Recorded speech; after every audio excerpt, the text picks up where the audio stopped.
आज हम कुछ सवाल देखते हैं इलेक्ट्रोकेमिस्ट्री में। पिछले क्लास में हम देखे थे हमारा molar conductivity at fine dilution क्या होता है, डिग्री ऑफ डिसोसिएशन क्या है, वो हम देखे थे। आज हम देखेंगे कुछ सवाल उस पर, ठीक है।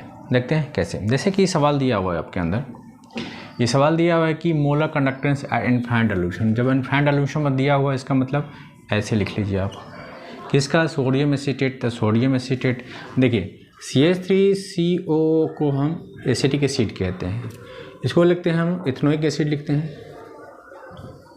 इसको हम लोग मिथाइल क्या लिखते हैं, मिथाइल अल्काइल अल्कानोइड होता है, ये स्टर ग्रुप हो गया तो मिथाइल मिथानोइड हो जाता है। वैसे हम एसीटेट, इसको हम जब भी लिखते हैं इसको एसीटेट बोलते हैं, तो इसको कॉमन रूप में मिथाइल एसीटेट भी बोल सकते हैं। उसी जगह अगर आपका सोडियम लग गया तो क्या लिख सकते हैं हम लोग, सोडियम एसीटेट हो जाएगा। तो जब भी सोडियम एसीटेट करेगा तो हम लिखेंगे इस तरह से। तो आपका क्या होगा, सोडियम हमेशा क्या होगा, प्लस, ये क्या होगा मतलब माइनस, इस तरह से माइनस प्लस हो जाता है। इसको तोड़ दीजिएगा, तोड़िएगा तो कैसे लिखिएगा आप इसको, ठीक है। इसको मिटा देते हैं, ऐसे लिखिएगा lambda am not, small lambda है कैपिटल लेमडा है, तो क्या लिखिए CH3CO minus plus lambda naught Na plus, ठीक है। इसको दो भाग में तोड़ दिए, ठीक है। तो अब आप क्या है, आपका दिया हुआ है कि hydrochloric acid and sodium chloride, सबको पहले तोड़ दीजिए। तो हाइड्रोक्लोरिक एसिड फाइनल पर दिया HCl दिया होगा, तो क्या होगा H प्लस और Cl माइनस होगा, ठीक है। और आपका क्या दिया हुआ है, सोडियम क्लोराइड दिया होता है, NaCl लिख लीजिए, ठीक है, NaCl। तो ये क्या हो जाएगा, लैम्डा नॉट Na प्लस और Cl माइनस हो जाएगा। हमको निकालना किसका है, calculate the molar conductance of acetic acid. तो एसिटिक एसिड कैसे हम लिखते हैं, अभी हम देखें, हम लोग क्या लिखते हैं हम, एसिटिक एसिड। तो एसिटिक एसिड हमारा हो गया, तो इसमें क्या होगा, lambda M CH3CO minus plus lambda M H plus.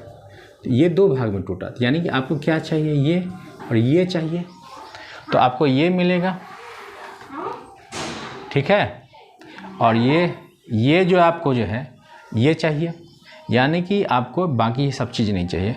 अगर आप ये दोनों को जोड़ देते हैं, इसको सब्सट्रैक्ट कर देते हैं, तो क्या होगा, ये इससे कट जाएगा, ये इससे कट जाएगा, तो आपको क्या बच जाएगा, ये दोनों बच जाएगा, है ना। तो आपको चाहिए कि यानी कि इस दोनों को हम ऐड कर दें, इसको सब्सट्रैक्ट कर दें, तो हमको ये मिल जाएगा।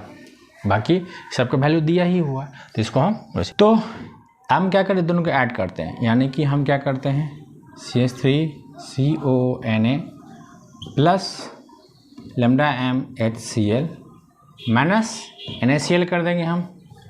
तो हमारा क्या हो जाएगा, ये दोनों को ऐड कर, इसकी वैल्यू कितनी दी हुई है 91, और इसकी वैल्यू कितनी दी हुई कि 426, और इसकी वैल्यू कितनी दी हुई है 126.5, ठीक है। ये दोनों को ऐड करेंगे, अब सब्सट्रैक्ट करेंगे तो कितना होगा, इसको 91 से ऐड कीजिए 7151 में से 126.5 सब्सट्रैक्ट कर लीजिए, जो भी होगा, इसका होगा 0.7 होगा 390.7 इसका वैल्यू आ जाएगा, ठीक है। तो ये इसका आंसर हो जाएगा, क्लियर।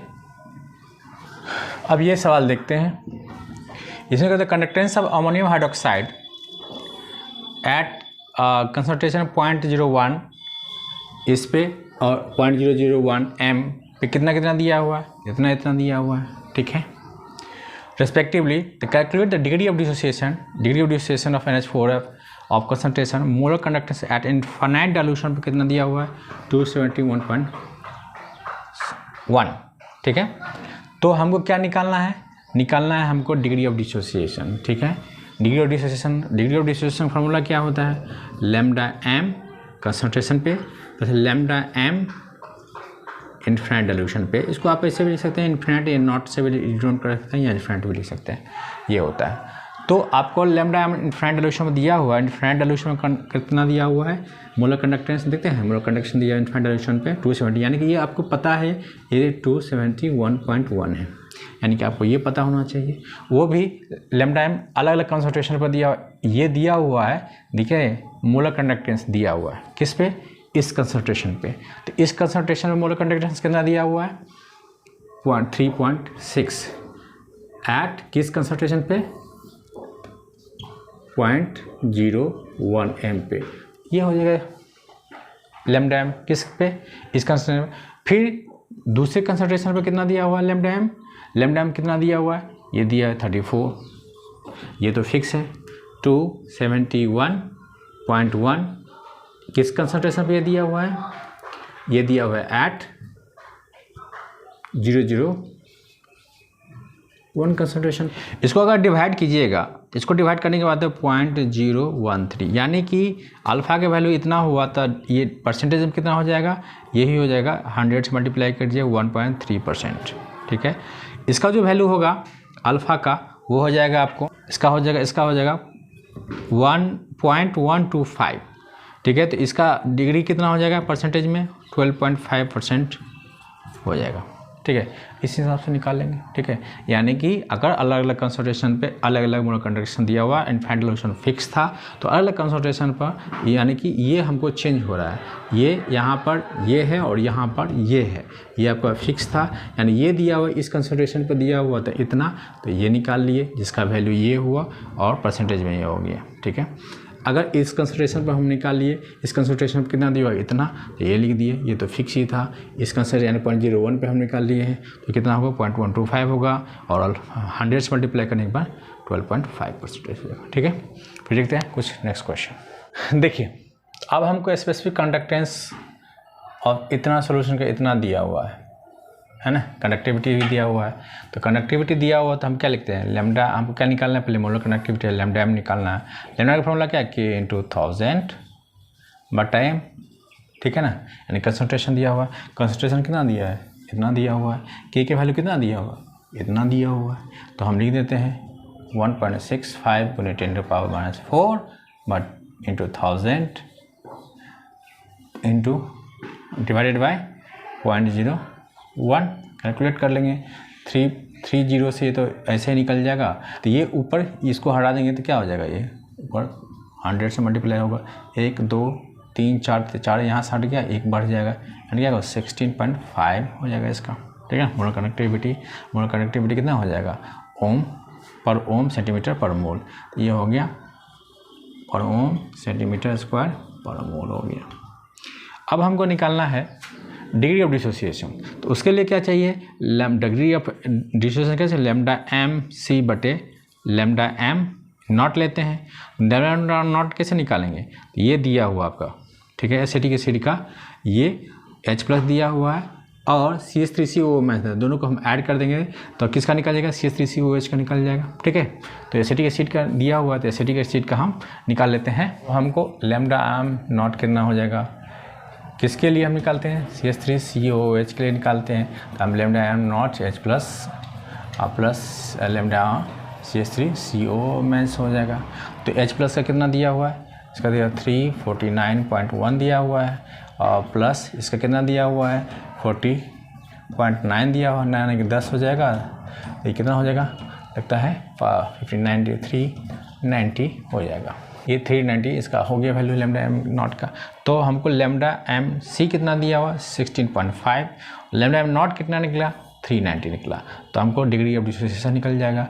तो डिग्री ऑफ डिसोसिएशन हम क्या लिखेंगे 3 लैम्डा एम सी बटे lambda M naught, lambda M C कितना दिया हुआ है, लैम्डा एम सी कितना निकल गया है 16.5, लैम्डा एम नॉट कितना निकला हुआ है 390। तो डिवीजन करने के बाद 0.0423, ठीक है, तो ये उसका लैम्डा एम निकल जाएगा। फिर परसेंटेज में निकालना है तो 4.23% हो जाएगा, इसे लिख सकते हैं 4.23%, तो ये निकल गया आपका।